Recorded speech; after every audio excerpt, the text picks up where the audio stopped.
কুলসুম একটা চাকরির জন্য অনেক অফিসে ঘুরে ঘুরে ব্যর্থ হল, কোথাও চাকরি হয়নি। কুলসুমের একদিন কুলসুমের চাচা কুলসুমকে একটা ঠিকানা দিয়ে বলল, এই লোকের কাছে গেলে তোর চাকরি হবে, আমি বলে দেব। কুলসুম চাচার কথায় খুশি হয়ে বলল, আমি যাব। তারপর সেই বস কুলসুমের ইন্টারভিউ রাতে ফাইনাল করল। কুলসুম কোনো উপায় না পেয়ে রাতেই ইন্টারভিউ দিতে গেল। তারপর ইন্টারভিউর নামে বস কুলসুমের সাথে এক রাতে 4 বার। ভাবতেই পারছি না, না বাকিটা গল্পতেই বলছি। বাবা হঠাৎ করেই স্ট্রোক করে মারা গেল।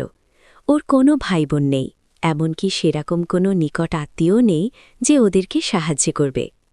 তার ওপর তার মা অসুস্থ, তাই হঠাৎ করেই কুলসুমের ওপর তার সংসারের পুরো দায়িত্ব এসে পড়ল। সে সবেমাত্র এসএসসি পাশ করেছে। সে জানে না তার এই যোগ্যতা দিয়ে কোনো চাকরি পাবে কিনা। সারা দিন বিভিন্ন অফিসে অফিসে ঘুরে ব্যর্থ হয়ে অবশেষে ক্লান্ত হয়ে সে তার বাসায় ফিরে আসে। পরদিন ওদের বাসায় কুলসুমের এক দুঃসম্পর্কের চাচা বেড়াতে আসেন। ওনাকে কুলসুম একটা ফোঁটাও পছন্দ করে না। কুলসুম যখন ছোট ছিল এই লোক অনেক দিন পর আসত আর কুলসুমের দিকে তাকিয়ে থাকত। লজ্জায় এসব কথা কাউকে বলতে পারেনিও। আজও এই লোকটিকে দেখে কুলসুম খুশি হতে পারল না। সে সালাম দিয়ে চাচাকে ড্রয়িং রুমে বসিয়ে রেখে ভিতরে চলে গেল। একটু পরেই চাচা আবার তাকে ডেকে পাঠালেন। সে এসে সোফায় বসল। অনেক দিন পর কুলসুমকে কাছ থেকে দেখতে পেল ওর চাচা সিরাজউদ্দিন। শুনলাম তুমি নাকি চাকরির চেষ্টা করছ? যে চাচা, অনেক কষ্টে গলা স্বাভাবিক রেখেছে কুলসুম। শোনো বেটি, এভাবে রেফারেন্স ছাড়ে তো আজকের দিনে কোনো চাকরি পাবে না তুমি। তোমাকে আমি একটা লোকের ঠিকানা দিচ্ছি, তুমি কালই ওনার সাথে যোগাযোগ করবে। আমি বলে রাখব, তোমার চাকরি ইনশাল্লাহ হয়ে যাবে। চাকরির এরকম অভাবনীয় সুযোগের কথা চিন্তা করে কুলসুম খুশি হয়ে গেল, এমনকি নিচু হয়ে চাচাকে সালামও করে ফেলল। তার চাচা কুলসুমের দিকে তাকিয়ে রইল। কুলসুম উঠে উপরে তাকাতেই উনি অনেক কষ্টে চোখ সরিয়ে নিলেন। বড় হওয়ার পর কুলসুমকে অনেক দিন পরে দেখে চাচার মাথা খারাপের মতো অবস্থা হয়ে গিয়েছিল। কুলসুমের মতো একই সাথে এরকম মেয়ে সচরাচর দেখা যায় না। পরদিন সকালে কুলসুম ঠিকানা অনুযায়ী উত্তরার একটা অফিসে গিয়ে দিদার নামে ওখানের ম্যানেজারের সাথে দেখা করল। কুলসুমকে এক নজর দেখেই দিদার চমকে উঠল। এদেশে এখনও এরকম মেয়ে আছে? সে নিজেও অনেক সুন্দর, বহুদিন ক্যানাডায় ছিল সে। মেয়েটি দেখতে একদম ক্যানাডা দেশের মেয়ের মতো। কুলসুমকে দেখে ওর তাদের কথা মনে হয়ে গেল। নিজের দেশেই যে এমন সুন্দরী মেয়ে আছে তা তার ধারণা ছিল না। মনে মনে সিরাজ সাহেবের চয়েসের প্রশংসা করল সে। মুখে বলল, সিরাজউদ্দিন তোমাকে পাঠিয়েছেন তো মনে করো চাকরিতে এক পা দিয়েই রেখেছ। তবে তোমার নিজেকে প্রমাণ করতে হবে, বুঝেছ? জি স্যার। কুলসুম নত মুখে বলল, ভালো, তোমার মতোই মেয়ে আমাদের অফিসে দরকার। তোমার মতো মেয়ে অনেক দিন যাবৎ খুঁজেছি, পাইনি, আজ পেয়েছি। আমি আশা করি তুমি অফিসের কাজ খুব সুন্দরভাবে করতে পারবে। তাহলে আজ সন্ধ্যায় আমাদের হেড অফিসে চলে এসো, ওখানেই তোমার ইন্টারভিউ হবে। সন্ধ্যায় ইন্টারভিউ? কুলসুম অবাক হয়ে যায়। আমাদের কোম্পানি সময়ের মূল্যতে বিশ্বাস করে, তাই অফিস টাইমে ইন্টারভিউ নিয়ে সময় নষ্ট করা হয় না। কোনো আপত্তি আছে তোমার? না স্যার। ওকে দেন, এই নাও ঠিকানা, ঠিক 7টার মধ্যে চলে এসো। কুলসুম ঠিকানা লেখা কাগজটা হাতে নিয়ে বের হয়ে আসে। সে দিদার সাহেবের ব্যবহারে খুশি হয়েছে। অন্য যতগুলো অফিসে সে গিয়েছে প্রতিটাতেই অফিসের বসকে অভদ্র বলে মনে হয়েছে, কিন্তু দিদার সাহেবকে তার ভদ্র বলে মনে হয়েছে। লোকটিকে ওর খুব ভদ্র বলে মনে হল, কিন্তু সে আসলে ভদ্র নয়, সে আরও যোগ্যন। সন্ধ্যায় খুঁজে খুঁজে উত্তরার অভিজাত এলাকায় এক বিশাল বাড়ির সামনে এসে দাঁড়াল কুলসুম। দারোজান গেট খুলে ওকে সোজা 4 তলায় চলে যেতে বলল। 4 তলায় এক বিশাল ড্রয়িং রুমে ঢুকে কুলসুম দিদার সাহেবকে দেখে চিনতে পারল। ওনার সাথে অন্য একজন অপরিচিত লোক ছিল। সে দুজনকেই সালাম দিল, কিন্তু দুজনের কেউই জবাব না দিয়ে বলল, এত সম্মান করতে হবে না আমাদের। দিদার সাহেব যেন হঠাৎ হুঁশ ফিরে পেয়ে তাকে বসতে বলল। উনি হচ্ছেন আমার পার্টনার জসিম। দিদার কুলসুমকে অন্য লোকটার সাথে পরিচয় করিয়ে দিল। কুলসুম সোফায় গিয়ে বসতেই জসিম উঠে এসে ওর পাশে একেবারে পাশে বসল। দিদার, আপনি ঠিকই বলেছেন, কুলসুম আসলেই একজন দক্ষ মেয়ে। জসিম দিদারের দিকে ফিরে বলল। কুলসুম কিছুই বুঝতে না পেয়ে ফেলফেল করে তাকিয়ে রইল। জসিম আবার কুলসুমের দিকে ফিরে তাকাল। জসিম তার বাজে আচরণ করার চেষ্টা করল। এসব দেখে কুলসুম চট করে উঠে দাঁড়াল। কি করছেন আপনারা এসব? এই বুঝি আপনাদের ইন্টারভিউ? দিদার হাহা করে হেসে উঠল। জসিম হাসতে হাসতে বলল, আমাদের ইন্টারভিউ যদি তুমি পাশ করতে পারো তাহলে চাকরিটা তোমার কনফার্ম হয়ে যাবে। দিদার হাসি থামিয়ে কুলসুমের দিকে ফিরল। দেখো কুলসুম, এই যুগটাই হচ্ছে স্বার্থপরতার যুগ। তোমার চাকুরি দরকার, আর সেই অনুযায়ী শিক্ষাগত যোগ্যতা বা অভিজ্ঞতা কোনোটাই তোমার নেই। কিন্তু তোমার কাছে একটা কিছু চাওয়ার আছে। যদি তুমি আমাদের চাওয়া পূরণ করতে পারো তাহলে তোমার চাকরি নিশ্চিত হয়ে যাবে। এরপর থেকে তোমাকে আর কোনোদিন আমরা তোমার কাছে কিছু চাইব না। আমাদের এমন একটি ব্রাঞ্চে তোমার পোস্টিং হবে যেখানে আমাদের সাথে তোমার দেখাই হবে না। ভেবে দেখো, মাসে 20,000 টাকা বেতন। আমি ভেবেছিলাম কুলসুম মনে মনে খুশি হয়ে উঠবে। হাসালে দেখছি। কুলসুম বলল, দেখুন আমি কিছু দিতে পারবো না। যদি আমার যোগ্যতা অনুযায়ী আপনারা আমাকে চাকরিটা দেন তাহলে আমার খুব উপকার হবে। অফিসার বস বলল, এটা কি মামার বাড়ির আবদার যে চাইলেই চাকরি হয়ে যাবে? তুমি যদি আমাদের কথায় রাজি থাকো তাহলে চাকরি তোমার হয়ে যাবে। এমন কথা শুনে কুলসুম খুব কষ্ট পেল।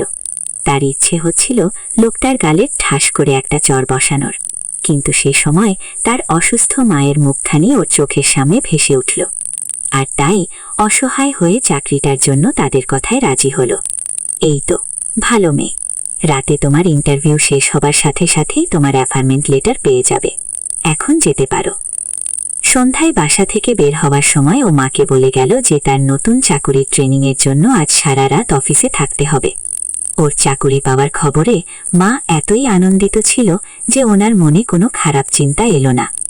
কুলসুম আজ ইচ্ছে মতো সেজেছে। ও এমনিতেই সুন্দরী, তার উপর আজ এভাবে সাজাতে ওকে আরও সুন্দর দেখাচ্ছে। দিদার বাসার দারোজানটা গেট খুলে দিতে দিতে কুলসুমের তার অফিসের 4 তলায় দিদা তার দিকে তাকিয়ে রইল। সে কুলসুমকে সোজা 3 তলায় চলে যেতে বলল। কুলসুমের মনের ভিতর কি চলছিল তা কেউ জানে না, অফিসের বস দুইটাও জানে না। আজকে কুলসুম এমনভাবে সেজে এসেছে তারা কুলসুমকে দেখে অবাক। কুলসুম আজ মনে মনে সিদ্ধান্ত নিল, যে করে হোক চাকরিটা আমার চাই। তারপর বস্তুটিকে এমন করব সারা জীবন আমার কথা মনে থাকবে। কুলসুমকে দেখে অফিসের বস বলল, এই অফিসে তোমাকেই চাই। অফিসের বস বলল, তাহলে আমি আমার পার্টনারকে আসতে বলি? কুলসুম বলল, স্যার আমার একটা কথা ছিল। আপনারা আমার কাছে যা চাইছেন সেটা আমি এই মুহূর্তে দিতে পারবো না, আমাকে একটু সময় দিতে হবে। বস আমার কারণ জানতে চাচ্ছে। কি কারণে এই মুহূর্তে হবে না? আমি বলেছিলাম, দেখুন আমার মা খুব অসুস্থ, আজ আমার বাড়িতে যেতে হবে।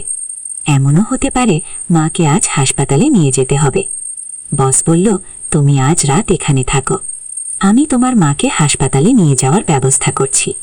আমি বসকে বললাম, আপনার ব্যবস্থা করতে হবে না, আমি বাড়িতে মায়ের অবস্থা বুঝে তারপর মাকে হাসপাতালে নিয়ে যাব। বস বলল, ঠিক আছে, আমি তোমাকে আজকের দিনটা সুযোগ দিলাম, কাল রাতে তোমার আসতে হবে। যদি কাল না আসো তাহলে তোমার চাকরিটা মিস হয়ে যাবে। ঠিক আছে স্যার, আমি কাল রাতে আসবা। আমি বাড়িতে গিয়ে দেখলাম মা খুব অসুস্থ। আমি মাকে নিয়ে দ্রুত হাসপাতালে গেলাম। ডাক্তাররা মায়ের পরীক্ষা করে দেখল মাকে সুস্থ করতে হলে সর্বনিম্ন 5 লাখ টাকা খরচ হবে, আর যদি সেই টাকা 24 ঘন্টার ভিতরে না দিতে পারি তাহলে মায়ের চিকিৎসা হবে না, আর মাও বাঁচবে না। আমি এখন এত টাকা কোথায় পাব? আমি মহাচিন্তায় পড়ে গেলাম। আমি কি করব বুঝতে পারছি না। আমার আপনজন বলতে কেউ নেই।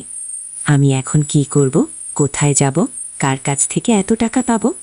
ভাবতে ভাবতে প্রায় 12 ঘন্টা চলে গেল। আমি ভাবলাম আমি অফিসের বসের কাছে যাব, কারণ তাদের তো টাকার অভাব নেই, তারা আমাকে টাকা দিবে। কিন্তু 5 লাখ টাকা তারা কি আমায় দিবে? আমি তাড়াতাড়ি অফিসের স্যারের কাছে গেলাম।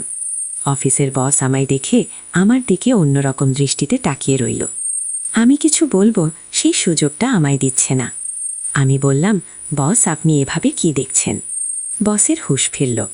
আমি বসকে বললাম, আমার টাকার দরকার, 24 ঘন্টার ভিতরে আমি যদি কাউন্টারে টাকা জমা না দিতে পারি তাহলে আমার মাকে বাঁচানো যাবে না।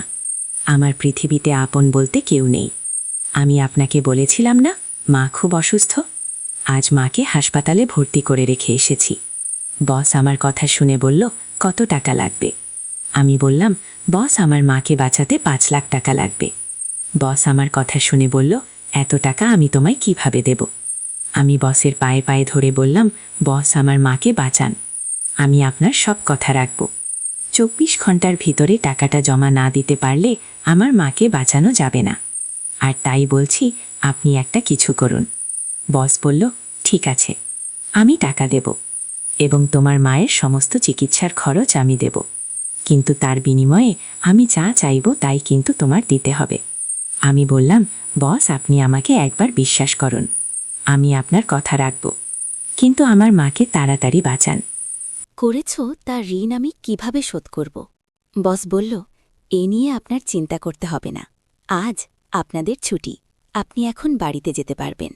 আমি ডাক্তারের কাছ থেকে আপনাদের ছুটি নিয়ে এসেছি আর আপনার 1 মাসের ওষুধ কিনে দিয়েছি। আমি মনে মনে চিন্তা করতে লাগলাম, আমার অবস্থা কি হবে।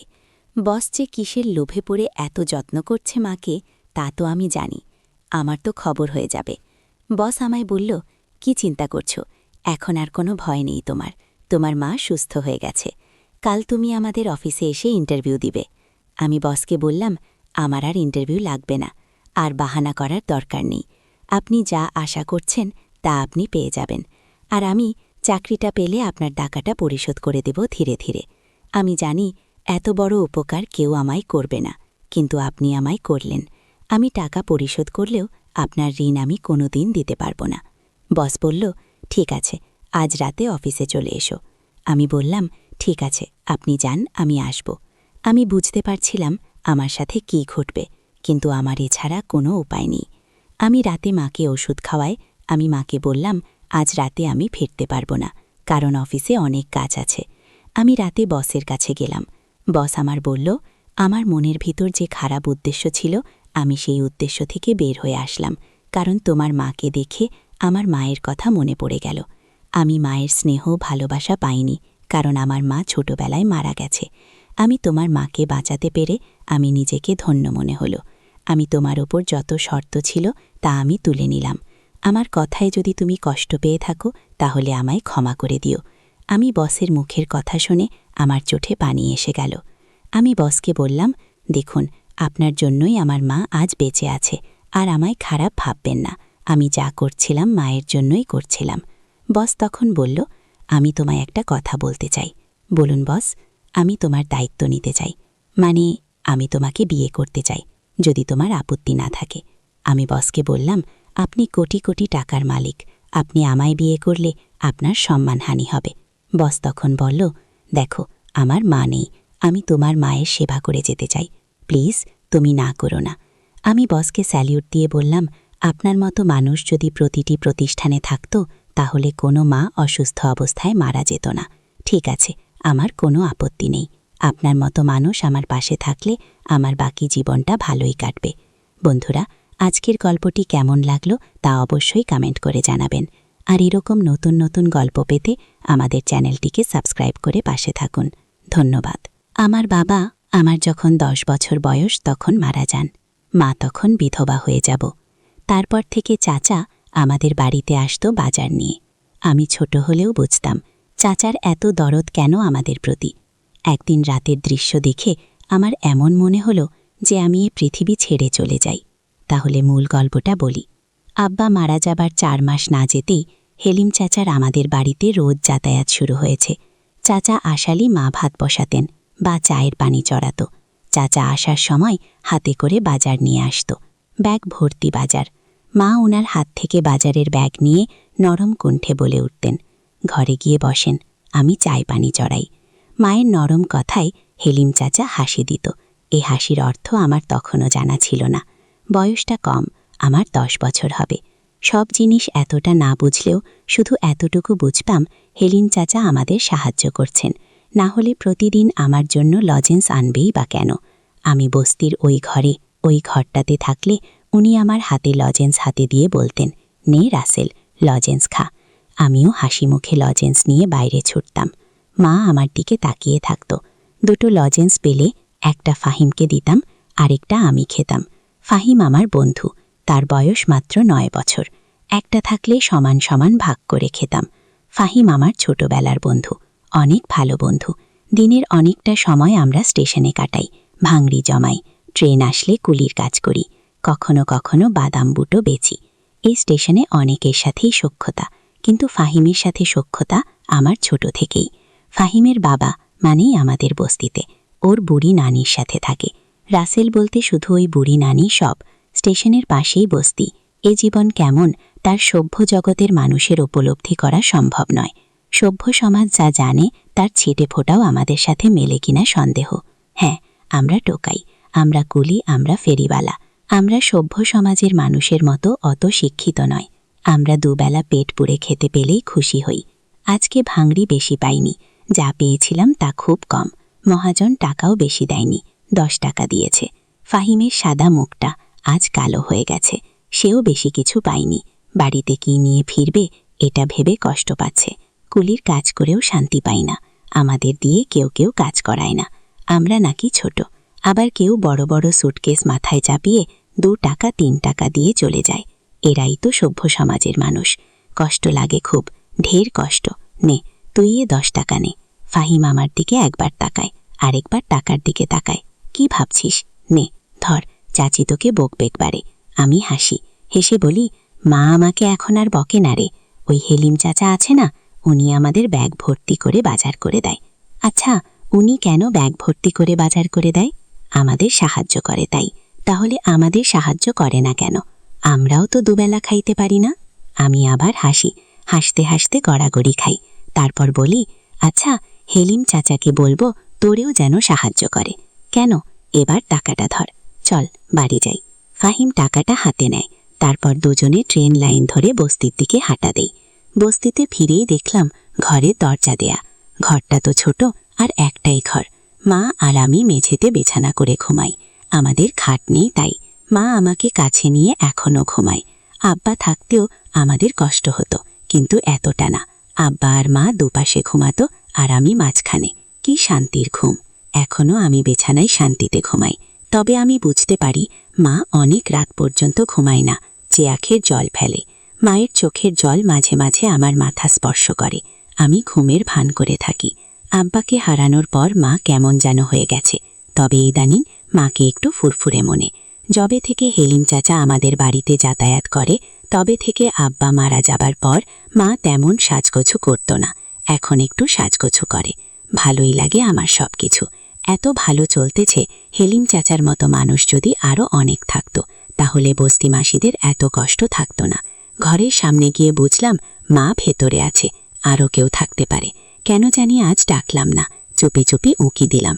যা দেখলাম তা নিজেকে বিশ্বাস করতে পারছিলাম না। চোখে হাত দিয়ে ঘষা দিয়ে আবার দেখার চেষ্টা করলাম। যা দেখছি তাই সত্যি। মায়ের সাথে হেলিম চাচা ঘরে বসে গল্প করছে। মনে হচ্ছে তারা দুজন কতদিনের চেনা। আমি ধরাত করে বসে পড়লাম। হঠাৎ আমার মুখটা দেখে ফেলে আমার মা। তারপর আমি জানালা থেকে দৌড়ে পালিয়ে গেলাম। তারপর কতক্ষণ বাইরে বসেছিলাম আমার মনে নেই। তখনও হেলিম চাচা ঘর থেকে বের হয়নি। মা আর হেলিম চাচা তারা ঘরের ভেতর এতক্ষণ কি করছে? আমার কাছে হেলিম চাচাকে একটু অন্যরকম মনে হচ্ছে। আমি চিন্তা করলাম, একদিন আমি জানব হেলিম চাচা কেন আমাদের এত সাহায্য করে। এর পিছনে অবশ্যই কোনো কারণ লুকিয়ে আছে। হেলিম চাচা একজন কেপটে প্রকৃতির মানুষ, খুব হিসাবী একজন মানুষ। একটা টাকা কই যায় সে অক্ষরে অক্ষরে হিসাব করে। আর সেই লোক কিনা আমাদের প্রতিদিন ব্যাগ ভরে বাজার করে দেয়। এর পিছনে কারণ তো অবশ্যই আছে। হেলিম চাচা মায়ের কাছে কি চায় এটা আমার জানতে হবে। এসব ভাবতে ভাবতেই ফাহিমের ডাকে আমি তার দিকে তাকালাম। অস্ফুটভাবে বললাম, যাবি না কোথায়? ট্রেন আইতাছে। আমি উঠলাম, বললাম, তুই সামনে যা, আমি আইতাছি। আচ্ছা। ফাহিম এগিয়ে গেল। আমি আরেকবার ঘরে উঠে গেলাম। শুয়ে থেকে দুজন যেন কি পরামর্শ করছে। চুপচাপ আমি ফাহিমকে অনুসরণ করতে লাগলাম। কয়েকটা ব্যাগ ধরতে পারলে ফাহিমের আজকের খাওয়াটা হয়তো হয়ে যাবে। আমার না খেলেও চলবে। যা দেখলাম তাতে পেটের ক্ষুধা মিটে গেছে। নিজের প্রতি প্রচণ্ড রাগ হতে শুরু হলো। কেন উকি দিলাম? না দেয়াই তো ভালো ছিল। কেন এত তাড়াতাড়ি ফিরলাম? ঘুরতে এত তাড়াতাড়ি না আসাই তো ভালো ছিল। মনে মনে কপাল চাপড়াতে থাকলাম। সুখের পৃথিবীতে মেঘের ঘন ঘোটা। রাতে ঘুরতে ফিরে দেখলাম গোস্তের সুগন্ধ ছড়াচ্ছে। আজকের ঘটনার পর আমি বুঝতে পারলাম এই সুগন্ধ নয়, দুর্গন্ধ ছড়াচ্ছে। আমার ভীষণ বমি পাচ্ছিল। নিজেকে ঠিক রেখে ঘরতে ঢুকলাম। হেলিম চাচা চলে গেছে। হেলিম চাচা যেখানে বসেছিল সেই জায়গাটা দেখে আমার খুব খারাপ লাগছে। মা পেছন থেকে ডাকে, রাসেল, কিরে বাপ, কি হয়েছে তোর? আমি কোনো কথা না বলে চুপ থাকি। মা আবার আমাকে জিজ্ঞেস করে, কথা কস না কেন রাসেল, কি হয়েছে? আমি এবার বললাম, গোস্ত পাইলা কই মা? মা হাসে, উত্তর দেয়, তোর হেলিম চাচা দিয়ে গেছে। হেলিম চাচা শুধু আমাগরে কেন দেয়? বস্তিতে আরও মেলা মানুষ আছে তো, তা করে দেয় না, খালি আমাগো দেয় কেন মা? আমার এই প্রশ্ন শুনে মা হতভম্ব হয়ে যায়। হয়তো মনে মনে ভাবে, এই কোন রাসেলকে দেখছি। ক মা, চুপ থাকিস না। মা বলে, তোর এত কথার উত্তর দিবার পাবো না, যা দায়ে পানি দিয়ে আয়। আমি দাঁড়িয়ে থাকি, নড়াচড়া করি না। আব্বা মারা যাবার পর আমরা হয়তো খারাপ অবস্থায় ছিলাম, কিন্তু না খেয়েছিলাম না। মানুষের অবহেলা পেলেও আরেকবার ঠিকই পেটের অর্ধেকটা পূরণ হতো। কি হলো, যা দাঁড়ায় আছিস যে? মায়ের কথায় আমি কলের দিকে হাঁটা দিলাম। খেতে বসলাম। মুখটা ভালো হয়ে আছে। সামনে গরুর গোস্ত, ডাল আর ভর্তা। আমি শুধু ডাল আর ভর্তা নিলাম। মা অবাক হয়ে জিজ্ঞেস করল, গোস্ত নিলি না বাদ? আমি স্বাভাবিকভাবে বললাম, না মা। কেন? তোর না গরুর গোস্ত মেলা পছন্দের, সেই জন্য তোর হেলিম চাচাকে গোস্ত আনতে কইছিলাম। নে খা, আমি দিতেছি। মা গোস্ত দেওয়ার জন্য চামচে গোস্ত তুলে আমার পাতের দিকে ধরল। আমি প্লেটটা সরালাম। কি হইল বাপ? নে মা, খাবো না আইজ, ভাল লাগতাছে না। কি হয়েছে তোর? আইজ এমন করতাছোস কেন? জ্বর আসছে নাকি? দেখি। মা আমার দিকে হাত বাড়ায়। আমি হাত সরিয়ে দেই। মা, তুমি আমায় ধরবে না। মা, হেলিম চাচারে আর গোস্ত আনতে কইও না, আমার ভালো লাগে না গোস্ত। আমার আজকের কথাবার্তা শুনে মা কিছুটা হবে, আমি তো কিছু হলেও বুঝি, এমন না যে আমি কিছুই বুঝি না। আমি এসব ভাবতে ভাবতে ঘুমিয়ে গেলাম। সকাল সকাল ঘুম থেকে উঠে স্টেশনের দিকে হাঁটা দিলাম। এখনও স্টেশনের মানুষ সেভাবে জাগেনি। ট্রেন আসতেও দেরি হবে হয়তো। আমি অস্পষ্ট আলোতে ট্রেন লাইনে বসে পড়লাম। পেটটা ক্ষুধায় চৌচাও করছে। রাতে ঘুম হয়নি, জেগেছিলাম বেশিরভাগ সময়। শরীরটা ক্লান্ত লাগছে। মনের মধ্যে রাগ যেন ফুসলে উঠছে। নিজেকে নিয়ন্ত্রণ করতে কষ্ট হচ্ছে। আস্তে আস্তে রোদ উঠছে। দু একজন করে লোকের আনাগোনা চলছে। রোদের ঝিলিক গায়ে লাগতেই অসম্ভব ভালো লাগা কাজ করছে। গতকাল ওই ঘটনার পর এই প্রথম ভালো লাগছে। হঠাৎ কার যেন স্পর্শ অনুভব করলাম। পেছনে ফিরে তাকালাম। মা, কিরে বাপ, সকাল সকাল এহানে কি করস? এ কথা বলে মা আমার পাশে বসে পড়ল। আমি নিজেকে নিয়ন্ত্রণ করার চেষ্টা করছি, যাতে মা কিছু বুঝতে না পারে। কে যেন বলেছিল, মা খারাপ হলেও সে মা। মায়েদের কাছে তাদের সন্তানরা রাজপুত্র। আমি জানি মা আমাকে কতটা কষ্ট করে মানুষ করছেন। হঠাৎ বাবার মৃত্যুটা আমাদের ভীষণভাবে কষ্ট দিয়েছে। মাকে আমি ভালোবাসি, খুব ভালোবাসি। আমি মায়ের দিকে তাকালাম। সকাল সকাল ঘুম ভাঙল, তাই এইখানে বইসা আছি। তুই এইখানে কি করিস মা? মা হেসে বলল, তোকে বিছানায় পাইলাম না, ভাবলাম কই গেল পোলাটা। কই আর যামু মা, আমার তো যাওনের জায়গা নাই। মা আমাকে জড়িয়ে ধরে হুহু করে কেঁদে উঠল। বলল, এমন কথা কইস বাপ, তুই যে আমার বাপ। আমার বাপ মরার পর তুই আমার সব, আমার দুনিয়া। মা, তুই বাড়িতে যা, ট্রেন আইতাছে, দেখি কেউ কাম দেয় কিনা। মা আমাকে ছেড়ে দিয়ে বলল, তাড়াতাড়ি বাড়ি আয় বাপ, চাল ভেজে চা করি। আচ্ছা মা, চলে গেল। আমার মনটাও নরম হয়ে গেল। মা তো মাই হয়, মায়ের কাছে দুনিয়ার সব কিছু মিথ্যা। মা এমনই একজন, যার মুখের দিকে তাকালে সব কষ্ট যন্ত্রণা ভোলা যায়। ট্রেন আসলো। আমি দৌড়ে গেলাম। যাত্রী আছে কিছু, কয়েকজন ভদ্রলোক নামছে। আমি এগিয়ে গেলাম। স্যার, সুটকেস ব্যাগ ধরতে হইব? কালো কোট প্যান্ট পরা লোকটা বলে উঠল, পারবি তুই? অনেক ওজন। কিন্তু আমি হেসে বললাম, পারমু স্যার, এটাই তো আমার কাম। আমার কথা শুনে সুটকেসটা মাথায় তুলে দিল। আরেক হাতে আরেকটা ব্যাগ। আমি ওনাদের সাথে সাথে যাচ্ছি। স্টেশন থেকে বেরিয়ে দেখলাম একটা গাড়ি, 4 চাকার গাড়ি। খুব সম্ভবত সাহেবদেরকে নিয়ে যাওয়ার জন্য এসেছে। এখানে রাখো। আমি দাঁড়িয়ে পড়লাম। আমার মাথা থেকে সুটকেসটা নামিয়ে নিয়ে বলল, নাম কি তোর? রাসেল? দারুণ তো। কয় টাকা দেয়া লাগবে? বিসমিল্লাহ হতে আপনি আইসেন, যা দেবেন তাই নিমুস। লোকটা হাসল। হেসে বলল, যা দেব তাই? জি স্যার। একটা 5 টাকার কয়েন দিয়ে বলল, চলবে তো? আমি মনে মনে লজ্জা পেলাম। লোকটা হয়তো বুঝতে পারল। আমার হাত থেকে কয়েনটা নিয়ে 50 টাকার একটা নোট দিয়ে বলল, নে, এটা রাখ। স্যার, আমার কাছে তো ভাঙতি নাই, পুরোটাই রাখ। আর কখনো বলবি না যা দেবেন তাই নেব, না হলে ঠকবি, বুঝলি? আমি মাথা নাড়ালাম। লোকটা তার ফ্যামিলিকে নিয়ে গাড়িতে উঠে চলে গেল। আমি 50 টাকার কর্ণটার দিকে তাকিয়ে দেখলাম। স্টেশনে আসতেই আরেক সাহেবের ডাক আসলো। আমি দৌড়ে গেলাম। স্যার, কিছু ধরতে হইব? হ্যাঁ, এই সুটকেস দুটা নেয়। সুটকেস দুটা আমার মাথায় চাপিয়ে দিল। বেশ ওজন ছিল। আমি লোকটাকে অনুসরণ করতে লাগলাম। ওনার সাথে একজন মহিলা, সম্ভবত ওনার স্ত্রী। রাস্তার দিকে আসার পর লোকটা একটা ট্যাক্সি ঠিক করল। ততক্ষণ আমি সুটকেস নিয়ে দাঁড়িয়ে মনে মনে ভাবলাম, কতক্ষণ নামাবো? নামাতে পারলেই বাঁচি। সুটকেস দুটো নামিয়ে উনি আমাকে 10 টাকার একটা নোট ধরিয়ে দিয়ে বলল, নে। আমি টাকাটা হাতে নিয়ে বললাম, আর 10 টাকা দেন স্যার, কম হয়ে যায় তো। আর 10 টাকা মানে? একটা সুটকেট 10 টাকা, 2টা সুটকেট 20 টাকা। 10 টাকা দিচ্ছি, এটাই বেশি দিচ্ছি। যা ভাত। লোকটা কর্কশ কণ্ঠে বলে উঠল। আমি নরম স্বরে বললাম, স্যার, ঠকানো হয়ে যায়। এ কথা শুনে আমাকে তাপ দিয়ে বলল, পাজি ছেলে, মুখে মুখে তর্ক করিস? 10 টাকা দিচ্ছি, এটাই বেশি। এই কথা বলেই ওনারা ট্যাক্সি করে চলে গেল। আমি মাটিতে পড়ে চেয়ে থাকলাম। গা ঝাড়তে ঝাড়তে ভাবলাম, দুজনের মাঝে কত ব্যবধান। একজন একজন কত বিনয়ী, আরেকজন কত বাজে লোক, অথচ দুজনেই কোটটাই পরা। আল্লাহর এই দুনিয়ার কত খেলা যে চলে, তার শেষ নেই। বাড়িতে ফিরে দেখলাম ফাহিম মায়ের পাশে বসে আছে। মা চালও ভাজে। আমি তাদের পাশে বসে পড়লাম। ফাহিমকে বললাম, সকাল সকাল তুই? ফাহিমের মুখটা কালো হয়ে গেল। মন হয়ে বলল, দাদির জ্বরটা বাড়ছে, বিছানা থেকে উঠবার পারে নাই, ক্ষুধাও লাগছে। ফাহিমের কথায় মা বলল, দুপুরবেলা এখানে ভাতও খাইস ফাহিম, জেঠাইমার জন্য নিয়েও যাইস। ফাহিম এবার একটু স্বস্তির নেশা ফেলল। আচ্ছা চাচি। চা আর চাল ভাজা খেয়ে ফাহিম শহর স্টেশনের দিকে ছুটলাম। কিছুক্ষণ পর ফাহিম বলে উঠল, তার পেছনে ধুলো কেন? আমি পেছনে ফিরে তাকালাম।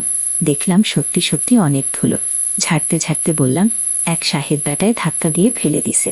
ধাক্কা মারছে কেন? 2টা সুটকেস জন্য। 10 টাকা দিচ্ছিল, 20 টাকা চাইতে ধাক্কা মারল। ফাহিম ওর মনটা খারাপ হয়ে গেল। আমি জানি আমার জন্য ওর অনেক মায়া, অনেক টান, অনেক ভালোবাসে ও আমায়। আমি 50 টাকার নোটটা বের করে ওর হাতে দিয়ে বললাম, নে। 50 টাকার নোট দেখে অবাক হয়ে আমার দিকে তাকালো। এত সকাল সকাল 50 টাকা কই পাইলি? আমি সহজ মুখে বললাম, আরেক সাহেব বেটাই খুশি হয়ে দিছে, নে, দাদির জন্য ওষুধ কিনিস। মুহূর্তেই ফাহিমোর মনটা ভালো হয়ে গেল। হাসি মুখে বলল। বিকেলে বাড়িতে ফিরে দেখলাম চুলোর পাশে হেলিম চাচা বসে আছে। মা চুলো ধরিয়েছে। আমি আসার আগে বাড়ির আড়াল থেকে এতটুকু শুনলাম যে মা হেলিম চাচাকে বলছে, আপনি এ বাড়িতে আসবেন না, মাইনসের কথা শুনতে হয়। মাইনসে কি তেলে ভাত দেয়? পারুল? পারুল আমার মায়ের নাম। তাও হেলিম চাচা বলল, চল কাজী অফিসে, তোকে বিয়ে করে ফেলি, রানী করে রাখুক তোকে। আমার বিয়ের ইচ্ছা নাই। তাইলে কি বিধবা হয়ে থাকবি? এ কথা শুনে মা চমকিত হয়ে গেল। হেলিম চাচার দিকে বিষণ্ণ দৃষ্টিতে তাকালো। মায়ের এই চাহনি দেখে আমার মায়া হলো, বড় মায়া। হেলিম চাচা বলে উঠল, বিয়া করতে চাইতাছি তাও তোর হয় না? আমার বাড়িতেও আমার আরও বউ আছে, যে তোরে সুখে রাখবো না? তাহলে আমার রাসেলের কি হবে? রাসেলকে নিয়ে ভাবিস না, ওই তো আমার পোলার মতো। এই কথা শোনার পর আমার মেজাজটা খারাপ হতে লাগলো। বাড়িতে কিভাবে যাব সেটা নিয়ে ভাবতে লাগলাম। যাব কি যাব না সেটা নিয়ে দোটানায় পড়ে গেছি। শেষ পর্যন্ত গেলাম। আমাকে দেখে হেলিম চাচা বলে উঠল, আরে বেটা, কি খবর? কামকাজ সব ভালা তো? ভালা। মিছিমিছি বাড়িতে ঢুকে কিছুক্ষণ পর বের হয়ে আসলাম। বাইরের লোকটা মায়ের সাথে তার ব্যবসা নিয়ে কথা বলছিল। আমি জানি আমি না থাকলে অন্য কথা বলতো। এখন বাজে লোক মনে হয় তাকে। আমাকে দেখে বলল, নে, লজেন্স খা। আমি বললাম, আমি লজেন্স খাওয়া ছাড়া দিছি। তাইলে তোর লাইগা কি আনো? কিচ্ছু না। এ কথা বলে আমি হাঁটা দিলাম। মা পেছন থেকে ডাকে, বাপ, খাইয়া যা। আমি পেছনে না ফিরে বললাম, পরে খামো। মনে মনে ভাবলাম, থাকো তোমরা সুখে, আমার যেদিকে চোখ যায় সেদিকেই চলে যাব। মা তখন দৌড়ে এসে আমাকে একটা চড় দিয়ে বলল, আমি যা করেছি তোর সুখের জন্যই করেছি। তোর বাপ মইরা যাওয়ার পর যদি তোর চাচা হেলিম আমাদের না সাহায্য করত, তাহলে আমরা ভিক্ষা করতে হতো রাস্তায় রাস্তায়। আর তোর চাচাকে তুই যেরকম খারাপ ভাবিস সে ততটা খারাপ না। তুই মাঝে তোর চাচা আর আমাকে রুমে দেখতে পেয়ে বাজেভাবে নিচ্ছিস। আসলে তোর চাচা তোর বাবার স্মৃতি নিয়ে আমার সাথে কথা বলতো আর আমাকে সান্ত্বনা দিত। আল্লাহ যা করে তা ভালোর জন্যই করে। তোর হেলিম চাচা আমাদের পাশে না থাকলে যে আমাদের কি হতো বাপ, তুই রাগ করিস না। হেলিম চাচা বলল, ঠিক আছে, ছেলে যেহেতু চায় না আমি তোমাদের সাহায্য করি, তাহলে আমি আর আসবো না। আমার তো বউ সন্তান কিছু নাই। ভাইজান মারা যাওয়ার পর আপন বলতে আপনি ছাড়া আর কেউ ছিল না। আমি তোমার নামে আমার সমস্ত সম্পত্তি লিখে দিয়েছি। তোমরা মা ছেলে ভালো থাকো, আমি চলে যাই। মা তখন আমাকে বলল, বাপ, তুই যেদিন তোর চাচাকে আমার ঘরে দেখে সন্দেহ করেছিলি, ওই দিন তোর চাচা আর আমি পরামর্শ করে আমার নামে সমস্ত কিছু লিখে দিয়েছে তোর চাচা। আমি নিহে চাইনি। তোর চাচা বলল, আপনি আর রাসেল ছাড়া কি আছে আমার? আমি আপনার নামে সমস্ত সম্পত্তি লিখে দিলাম। আর তোর চাচা তো তোর বাপের আপন ভাই, তাহলে তার সাহায্যে পেলে ক্ষতি কি? চাচা তো বাপের সমতুল্যই। তুই আমাদের যেরকম ভাবছিস আমরা আসলে তেমন না। এটা তোর ভুল ধারণা বাপ, আমি কোনো পাপ করিনি। মায়ের কথা শুনে আমি হেলিম চাচাকে জড়িয়ে ধরে কাঁদতে শুরু করলাম আর বললাম, চাচা, আমি তোমাদের ভুল বুঝেছিলাম, মাফ কইরা দিও আমায়। বন্ধুরা, গল্পটি কেমন লাগলো তা কমেন্ট করে জানাবেন। ধন্যবাদ। আমি অফিসের কাজে সারাদিন ব্যস্ত থাকি। সকাল 8টায় যাই, আবার রাত 10টায় বাসায় ফিরি। এমন হয় মাঝে মাঝে রাত 12টা বেজে যায়। আমার স্ত্রী শিমলা একা একা বাসায় থাকে। একদিন রাতে আমার ফিরতে দেরি হয়েছিল। বাসায় এসে স্ত্রীর অবস্থা দেখে মনে হলো আমার মাথায় আকাশ ভেঙে পড়ল। সে কিছুক্ষণ অবাক হয়ে বোকার মতো দাঁড়িয়ে রইল। বিপুলের নিরপেক্ষ মুহূর্তটা খারাপের দিকে মোড় নিল। এসব বিষয়ে কেউ না ভাবতে চাইলেও ভাবনাগুলো যেন জোর করে মাথায় ভর করতে চায়। খুব মেজাজ খারাপ আর বিরক্তি লাগছিল। মেজাজ গরম করে বিপুল বলল, কি গো, কি করছো? তার বউ উত্তর দিল, এই তো তোমার ডিম ভাজি। প্রতিদিন রাতে ডিম ভাজি খাওয়া এটা কেমন অভ্যেস ধরেছ? হ্যাঁ, আর করতে পারবো না এসব, বুঝছো? ভালো লাগে না। বিরক্তি নিয়ে বলে বলে গেল শিমলা, মানে বিপুলের বউ। বিপুল বলল, তোমার ফোনে কেউ কল করেছিল? শিমলা বলল, কখন? বিপুল বলল, এক্ষুনি, একটু আগে। শিমলার মুখে আতঙ্ক লুকানোর অভিনয় লক্ষ্য করতে পারল বিপুল। শিমলা হাসির ধান করে মুখে ভাত তুলে দিয়ে বলল, কি গো, কে ফোন দিয়েছিল? আর কি বলল? বিপুল বলল, দেখো তো নাম্বারটা চিনো কিনা। আর এই নাম্বারটা কার? শিমলা বলল, কি হয়েছে বলবা তো? না, আমি তো এই নাম্বারটি চিনি না। তুমি আমার সাথে এমন করছো কেন? আর এই নাম্বারটা থেকে ফোন আসার পর থেকেই দেখছি তোমার মুড অফ। কি বলেছে একটু বলবা? শিমলা বলল। ছেলেটি আমি ফোন রিসিভ করতেই বলে উঠল, হ্যালো শিমলা, কি করছো তুমি? কতবার তোমাকে ফোন দিচ্ছি, রিসিভ করছো না কেন? কেন, কাল দেখা হওয়াতে তুমি আমার প্রতি রাগ করেছো নাকি? তোমার সাথে আমি ভুল করছি। ভুল হলে বলো, ক্ষমা চেয়ে নিব। তাও আমার সাথে কথা বলো। এইটুকু বলে ছেলেটা ফোনটা কেটে দিল। চাই সকাল 11টা থেকে রাত 10টা পর্যন্ত ক্লান্তিকর অফিস করে বাসায় ফেরে বিপুল। ছুটির দিনগুলো ছাড়া তাতে কি, তার ইনকাম মোটেই কম নয়। বিলাসবহুল জীবনযাপন করেও মোটা অঙ্কের সঞ্চয় রাখা যায় অনায়াসেই। শুধু সময় পাওয়া যায় না, এটাই সমস্যা।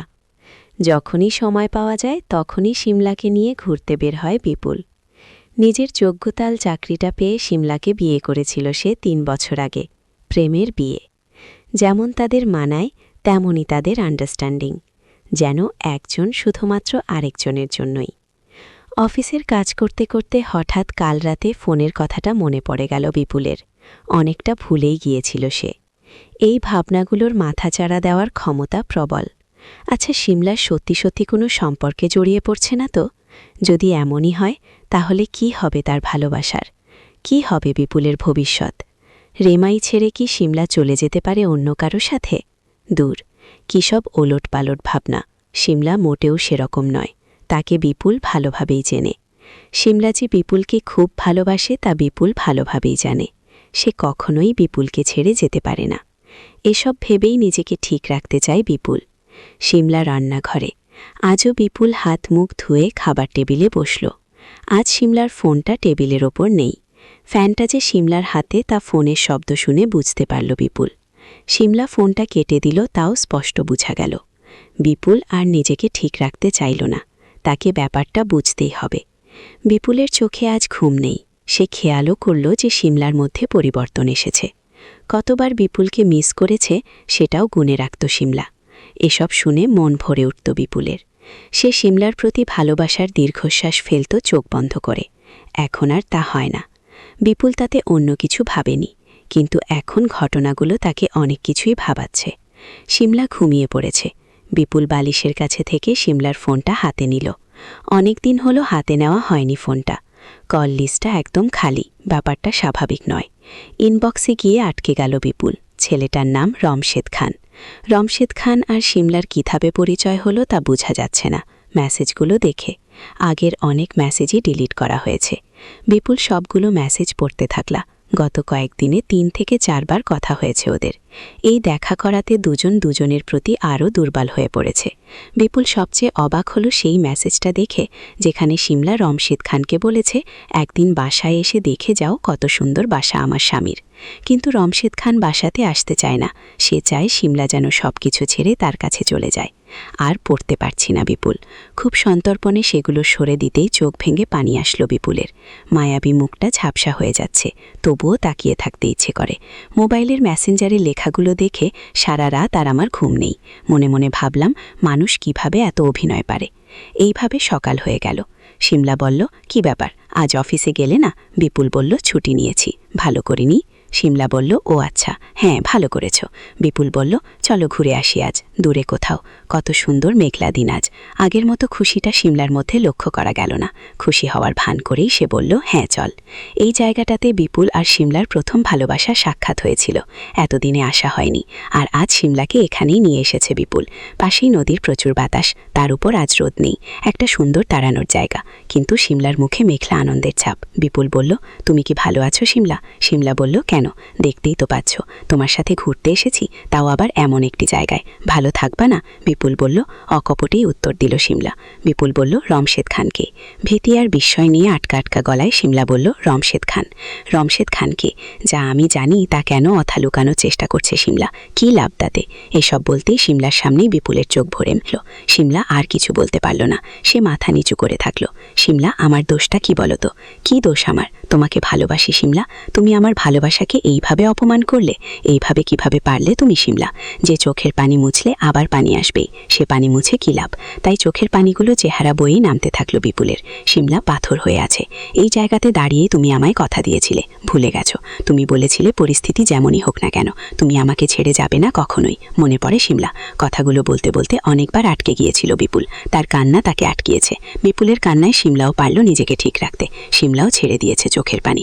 বিপুল এগিয়ে এসে শিমলাকে বলল, কাঁদছে কেন তুমি? তুমি ভেবো না আমি তোমাকে এখন ভালোবাসি না। শিমলা, তুমি আমার কাছে সবসময় তেমনি, যেমন ছিলে। যা হবার হয়ে গেছে শিমলা, প্লিজ তুমি ফিরে আসো, প্লিজ শিমলা। শিমলা তার কান্নাকে আর সামাল দিতে পারল না। বিপুলের কাছে গিয়ে কেঁদে উঠল শিমলা। দুজনের সেই দৃশ্যটা মনে হয় শুধু উপরের আকাশটা দেখে হেসেছিল। হয়তো মেঘগুলো দূর থেকে দেখছিল তাদের এই অনুপ্রেরণামূলক দৃশ্য। তারপর তারা বাসায় চলে আসলো। পরের দিন বিপুল অফিসে চলে গেল। অফিসে অনেক কাজের চাপ ছিল। বাসায় ফিরে শিমলাকে দেখবে বিপুল, এটাই কেন জানি খুব আনন্দের বিষয় মনে হচ্ছে আজ। শিমলা তার ভুল বুঝতে পেরেছে। সে কখনোই এমন ভুল আর করবে না। কাল রাতে এ কথাই বলেছে শিমলা। কাজের চাপ বেশি থাকলেও তা আজ ক্লান্ত করতে পারেনি বিপুলকে। বিপুল বাড়িতে যাওয়ার আগে মার্কেট থেকে একটা লাল টুকটুকে শাড়ি কিনে নিল, ঠিক যেন বিয়ের শাড়ি। শিমলা খুব খুশি হবে। ঘরে ঢুকে ব্রিফকেসটা রাখতে রাখতে বিপুল শিমলাকে ডাকছে, দেখো তার শাড়িটা কেমন। কই গেলে শিমলা? কি ব্যাপার, কোন ঘরেই শিমলা নেই? দরজাটাও তো খোলা ছিল। বাসার নিচে দারোয়ানের কাছে চলে গেল বিপুল। দায়ানকে বিপুল বলল, তোমার ম্যাডাম কই? দারোয়ান বলল, স্যার উনি তো বাইরে গেছেন সেই দুপুরে। 2 হাতে 2টো বড় বড় ব্যাগ ছিল। বিপুল বলল, কিছু বলে গেছেন? দারোয়ান বলল, জি স্যার। ম্যাডাম বলল যে উনি রমশেদ খান নামে কারো কাছে যাচ্ছেন, আর আপনি যেন তাকে না খোঁজেন। মাথা নিচু করে আটকে আটকে বলল দারোয়ান। শিমলার সব নম্বরে ফোন দেওয়ার চেষ্টা করলো, সব বন্ধ। আর কিছু বাকি থাকলেও না, বোঝার সব পরিষ্কার। ঘরে গিয়ে নিঃশেষ মানুষের মতো শুয়ে পড়ল বিপুল, মনে অনেক কষ্ট নিয়ে। বিপুল বিছানায় শুয়ে শুয়ে কান্না করতে লাগলো। বিপুল মনের কষ্টে বলতে লাগলো, শিমলা, জানি না কোন অপরাধে তুমি আমায় ছেড়ে চলে গেছো। আমাকে খুব অসহায় করে যাক। তোমাকে এত কিছু করার পরেও যেহেতু তুমি আমাকে ছেড়ে চলে গেছো, তাহলে তোমাকে আর আমি খুঁজবো না। যত কষ্টই হোক আমি রাখার চেষ্টা করব। এইভাবে বিপুল রাতের অন্ধকারে একা একা কাঁদতে শুরু করলো। বিপুলের কাছে মনে হলো যেন রাতের মতো তার পুরো জীবনটাই অন্ধকার হয়ে গেছে। অপরদিকে শিমলা রমশেদ খানের সাথে সুখের ঘর বাঁধার স্বপ্ন বুনছে। ভালোই ছিল রমশেদ খানের সাথে। রমশেদ খানের সাথে 3 মাস ঘর করার পর হঠাৎ একদিন দেখলো রাতে আর রমশেদ খান বাসায় আসেনি। রমশেদ খানের মোবাইলে শিমলা ফোন দেয়, ফোন বন্ধ। এদিকে রমশেদ খানও গ্রামের বাড়ির ঠিকানাও শিমলা জানে না। অনেক কষ্ট করে শিমলা রমশেদ খানের গ্রামের বাড়ির সন্ধান নেয়। রমশেদ খানের গ্রামের বাড়িতে গেলে রমশেদ খানের বাবা মা ভাই বোন সবাই মিলে দূর দূর করে শিমলাকে দাঁড়িয়ে দেয়, আর তার বলে বলে দেয় যে রমশেদ খান বিদেশ চলে গেছে। সেই যে রমশেদ খান বিদেশ চলে গেছে, সিমলার সাথে আর কোনো যোগাযোগ করে নাই। কিন্তু এটা ছিল রমশেদ খানের অভিনয়। সিমলার বাবার অনেক সম্পত্তির মালিক, সেই লোভে রমশেদ খান সিমলার বাপকে বন্দী। সেই ব্যাপারটা পরে বলছি, সব জানতে পারবেন। ঠিক এই মুহূর্তে সিমলা কি করবে বুঝে উঠতে পারছে না।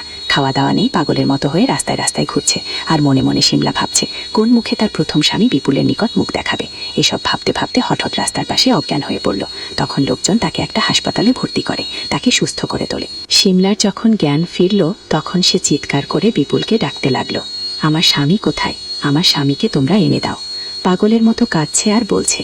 ততক্ষণে মনে পড়ল সিমলার, না, আমি আমার স্বামীর কাছে যাব না। স্বামীর কাছে যাওয়ার আগে আমি প্রতিশোধ নিব। আমার সাথে যে প্রতারণা করলো তার শাস্তি অবশ্যই পেতে হবে। সিমলা থানায় গেল, রমশেদ খানের বিরুদ্ধে জিবি করল। রমশেদ খানকে পুলিশের কর্মকর্তারা তাকে নোটিশ দিল। রমশেদ খানকে জেলে যেতে হলো।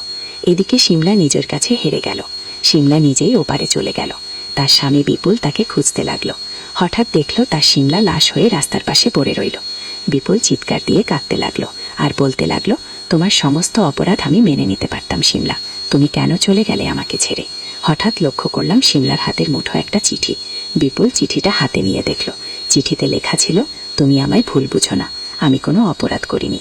রমশেদ খান আমার বাবার সম্পত্তির উপর লোভ ছিল, তাই সে তোমার সাথে ব্যবহার খারাপ করতে বাধ্য করেছে রমশেদ। আর তাই আমার বাবাকে আটকিয়ে রেখে আমায় ফোন দিয়ে বলেছিল, তোর বাবাকে বাঁচাতে চাইলে তুই তোর স্বামীর কাছ থেকে চলে আয়। আমাকে ঠিক 2 দিন সময় দেওয়া হয়েছিল। 2 দিনের ভিতরে তার কাছে না গেলে আমার বাবাকে মেরে ফেলবে।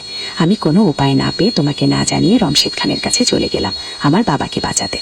রমশেদ আমাকে বিয়ের প্রস্তাব দিয়েছিল, আমি মেনে না নিয়ে তাকে চড় মেরেছিলাম। তারপর আমার বাবা এবং আমাকে শাস্তি হিসাবে 3 মাস বন্দি করে রেখেছিল। আর সবাই ভাবছে আমি রমশেদ খানকে বিয়ে করে সংসার করছি। মূলত এসব মিথ্যা।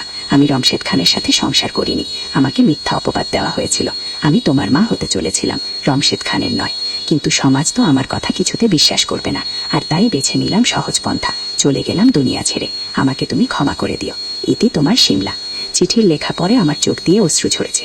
আমি এখন বাঁচবো কি নিয়াতুন বল, এই সিমলা বল। আজকের গল্পটি এখানেই সমাপ্ত করলাম। কে কোন জায়গা থেকে আমার ভিডিও দেখছো তা অবশ্যই কমেন্ট করে জানাবে। ধন্যবাদ।